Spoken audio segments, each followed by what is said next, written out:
Allahümme salli ve sellim ve barik ala seyyidina Muhammedin ve ala alihi adede in'amillahi ve iftali. Euzubillahimineşşeytanirracim. Bismillahirrahmanirrahim. Cenab-ı Hakk'ın emri ilahisiyle arşın varlığı hasıl oldu. Arş hakkı beyan edecek şimdi. Zira Cenab-ı Hakk'ın arş-ı alada ve onun altında var olan bütün mevcudata tecelli ettiği ana alana geçmiş oluyoruz. Bu ana alanın hakkı beyanatı Ya Hakem ismi şerifinin tecellisiyle hasıl olmuştur. Hükmü reddedilmeyen tek hakim. Yeryüzünde ve bütün alemlerde Cenab-ı Hakk'ın hakimiyeti ilahisini seyredeceğiz. Hayatımız boyunca bildiğimiz bilmediğimiz bütün alanları kapsayacak bu. Onun hakimiyetini, onun yeryüzündeki bütün varlık ve mevcudat üzerindeki sarsılmaz hakimiyetini ancak onun bu tecellisine mazhar olmuş ehli iman farkında olacak elbette. Ama hakikat bunu bilmeyenler için hükmü reddedebilecek insanların varlığı da arşın altında imkan tanınmış. Allah-u Zülcelal'in tanımış olduğu bu imkan elbette ki sonunda bir imtihan-ı ilahiyle hasıl olacak. Kıyamet zaman mahlukatının merkezinden kopacak. Kader ve hepsi bir balondan çıkan hava gibi bunun tam tersinde geriye toplanacak. Bu topluluk bir araya geldiğinde, yani kıyamet koptuğunda, en son tecelli ilahide Ya Hakem ismi şerifinin tecellisi nida olununca İsrafil aleyhisselam da kendi hayatına son verilecek ve sadece en başa geri dönülecek. Yani ilk başlangıç seviyesine meydana geldiği anla sonun bir araya geldiği, cem olduğu bir sınır hattındayız tabiri caizse. Suyun üzerinde Rabbül Alemin'in suyun dalgaları üzerinde bir yaratılış söz konusu oldu. Yani Cenab-ı Hakk'ın yaratmış olduğu suyun Cenab-ı Hakk'ı anmasıyla beraber meydana getirmiş olduğu dalgalar bir yaratılış başlangıcıydı ve dolayısıyla arş suyun dalgaları üzerinde hasıl oldu. Yani bütün alem ve mevcudatı kapsamış olan o suyun üzerinde arş şimdi yükseldi. Ve o yükseliş, bu dalgalar o suyun debelenmesiyle hasıl oldu. Ve bu arş öyle bir dengede oluştu ki suyun dalgalarını tabiri caizse her birinden bir ışık geçirmeye çalışsanız kimisinden geçecek, kimisinden geçmeyecek ve kafesli bir yapıya ulaşacak. Ve arş bir kafesli gök tufanı haline geldi. Ve bu kafesli yapı halinde yaratılır olması, bu kafesin altında var olan bütün mevcudatın Rabbini andığında kendisinden çıkan nidanın lef-i mahfuzun ötesine geçebilme imkanını tanıdı. Dolayısıyla dua bahsinde bahsedeceğimiz bazı mevzular var. Öyle hakikat ve incelikler var ki takdiri ilahide bazen levh-i mahfuzda yazıldığı halde insanın duasının o levhi değiştirebilir olması, işte arşın kafesli bir şekilde yaratılıp levh-i mahfuzun ötesine geçebilen duaların varlığını bize gösterdi. Arşın tamamını kapsayacak bir şekilde Besmele-i Şerif bunun üzerine yazıldı.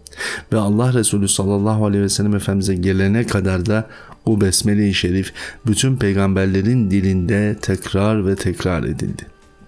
Ancak Rahman ve Rahim ismi şerifinin beraberce anılabildiği sadece büyük peygamberlerde hasıl oldu. Büyük peygamberlerden kastettiklerimizi biliyorsunuz. Hz. İsa Efendimiz, Hz. Musa Efendimiz, Hz. Davud Efendimiz gibi saydığımız ulul azam peygamberler diye İslam şeriatinde geçmiş olan, İslam medeniyetinde geçmiş olan, kendilerine verilmiş olan o kitaplarla geniş kitlelere ulaşmış olan peygamberlerden bahsediyoruz. Onlar Bismillahirrahmanirrahim'i kendi dinlerinde kullanabildiler. Ama bu denli fazlasıyla, bu denli imkanı muhatap kalınacak şekilde ancak ümmeti Muhammed'e nasip oldu. Yani ondan önce gelmiş olan peygamberler sanki bir peygamber duası ederken bu cümleyi kurabilirlerken, şimdi ümmeti Muhammed'e Allah Resulü sallallahu aleyhi ve sellem Efendimizin büyüklüğü ve Cenab-ı Hakk'ın karşısındaki muhteşem ikramına muhatap olduğu için o Bismillahirrahmanirrahim'i bütün ümmetine hediye etmiş oldu. Bu Cenab-ı Hakk'ın ikramıydı. Arşın yaratılmasıyla beraber 3 ana unsur yaratıldı. Bunlardan bir tanesi ilim, bir tanesi talep etmek ve biri de duaların çıkması ve geri dönmesi üzerineydi. İlim suda içindekilerin dahil olduğu bir alandaydı. Ama bunun beyan edilebilir, üzerinde çalışılabilir ve yeniliği bulunabilir olması, yani takdirin içerisindeki şifreyi çözebilecek olan zihnin ruhani hakikatle beraber bir hikmeti beyan edebilir olması arş kafesiyle mümkün oldu. Bu kafes aynı zamanda talep etme imkanını doğurdu. Tıpkı sadrımız gibi, ciğerlerimizin üpsünü kaplayan o gök kafesimiz gibi, göğüs kafesimiz gibi. O göğüs kafesimiz tabiri caizse insanoğlunun arşıdır. Rabbine en yakın olduğu andır. Onun çatırdamaya en yakın olup da Rabbini anarken, Rabbi ile beraber olma hissine kavuştuğunda hissettiği olarak kabz halinin en zirve halidir. Arş, kavz ve bastın bir arada yaşandığı Ya Hakem ismi şerifin tecellisinde de görülür. Talepler bu noktada Rabbül Alemin'in katına ulaşır ve ehli dua levh-i mahfuzda olmayanı Rabbinin emri izniyle değiştiğini de böylelikle görmüş olur. Dolayısıyla duaların geçirgenliği, duaların levh-i mahfuzun bile ötesine geçecek olması insana verilmiş büyük bir takdir ve imkandır. İnsandan hariç hiçbir varlığın buraya ulaşabilme, sesinin ve nidasının buraya ulaşabilme imkanı yok.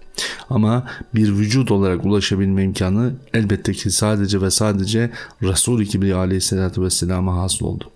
Arşın bu en üst kademesi tabir caizse cennet aleminin varlığını da izahı taşır. Arşın bu en üst kademesi gök kafes yapısı, farklı bir algoritması var ve tam bu aleme en yakın olduğumuz noktada cennetin yaratıldığında biliyoruz ki akıp giden o süreç içerisinde sizlere anlatacağız.